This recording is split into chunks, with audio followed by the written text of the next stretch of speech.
Welcome back to the Restricted Handling Daily Intel Brief. This is what's been going on in Iran and the Middle East in the past 24 hours. The most consequential disclosure today concerns a credible missile threat against the presidential aircraft. New reporting says an imminent shoulder-fired missile threat, possibly linked to Iran, led the president to leave Ankara secretly on July 8th aboard a smaller C-32A. He was moved without the usual visible departure process, while the normal Air Force One aircraft left as a decoy carrying senior officials, staff, and reporters. The intelligence reportedly showed hostile intent, but did not establish a clear plan for carrying out an attack. That distinction is essential. The threat was serious enough to justify emergency protective action, and the aircraft switch appears to have worked. It does not yet prove that Iranian leaders ordered an attack or that a specific team was in position to launch. The responsible assessment is that the disclosure raises the security baseline while leaving the chain of responsibility unresolved. A threat involving a president has effects well beyond one trip. Protective agencies now have to assume that airfields, routes, public schedules, and familiar aircraft could be used for targeting or for disinformation designed to force expensive precautions. Political leaders will also face pressure to show that negotiations are not rewarding intimidation. That makes future diplomacy with Tehran harder, even if the possible Iranian link never becomes a confirmed state attribution. Iran says there has been no progress in restoring the interim peace and nuclear arrangement that unraveled after the June de-escalation. Officials say there is no current discussion of an extension. That turns diplomatic silence into an acknowledged status. Military risk, sanctions pressure, nuclear limits, and maritime access are all operating without a functioning bridge between the two sides. Both governments may believe delay improves their position. Washington can point to economic and military pressure. Tehran can point to its influence over the Strait of Hormuz and the uncertainty surrounding its nuclear activity.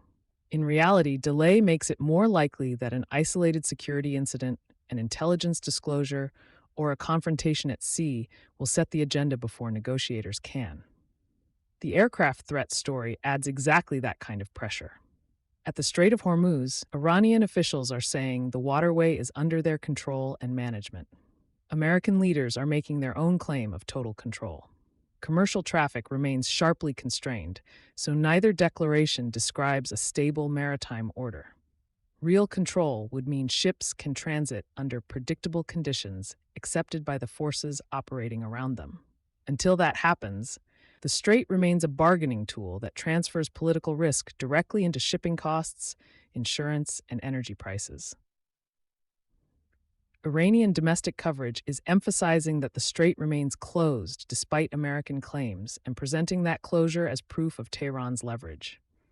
It is also saying negotiations have returned to their starting point because Washington has not offered acceptable terms. That narrative treats economic pain and military pressure as evidence of resistance rather than a reason to compromise. It will make any future concession harder to explain unless leaders can present it as reciprocal and verifiable. Syria is producing two quieter but strategically important changes. The first concerns nuclear safeguards. Damascus says inspectors from the International Atomic Energy Agency will visit, and that significant progress is expected on material left from the Assad era. Uranium traces have long been associated with the Deir al-Zor site destroyed in 2007.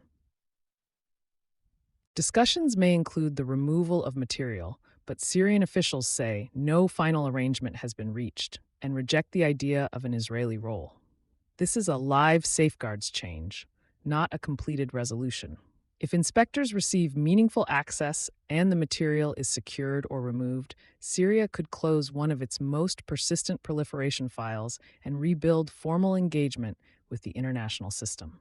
If the process becomes tied to recognition, sanctions, or regional security bargaining, the material could regain value as leverage.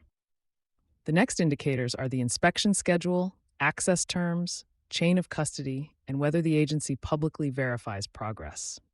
The second Syrian change is at Tartus. Civilian shipments have arrived at a pier that was previously reserved for Russian use. The event follows a revised arrangement between Damascus and Moscow. One cargo movement does not end Russia's presence, but it shows Syria exercising more authority over a strategic facility inherited from the former government. Civilian use can expand commercial capacity while signaling that Russian access is becoming more limited and more clearly negotiated. Lebanon is considering a verification mechanism for Hezbollah's disarmament. Britain, Italy, Switzerland, and Indonesia are among the countries reportedly discussed as possible monitors. The important point is not which flag appears on a mission. It is the recognition that promises about weapons need evidence. A useful mechanism would require agreed access, inventories, storage site procedures, handover records, and a way to report violations. Every part of that mandate will be contested. Hezbollah can portray foreign monitoring as external control. Israel may reject a mission that cannot inspect aggressively. Lebanese authorities may fear that intrusive verification undermines sovereignty. Still, without some shared factual process, each side will continue defining compliance for itself.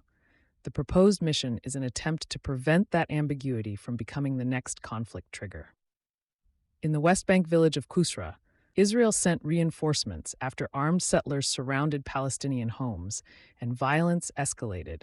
Additional forces may stop an immediate repeat, but they do not resolve the deeper issue. The state is using troops after civilian attackers have already imposed new conditions on residents. If there is no accountability, reinforcement can look like temporary containment rather than protection under law. The regional picture is one of unresolved authority. Protective agencies acted secretly because of a possible Iran-linked threat. Iran and Washington both claim control at Hormuz without restoring predictable passage. Syria is renegotiating authority over nuclear material and a Russian-linked port.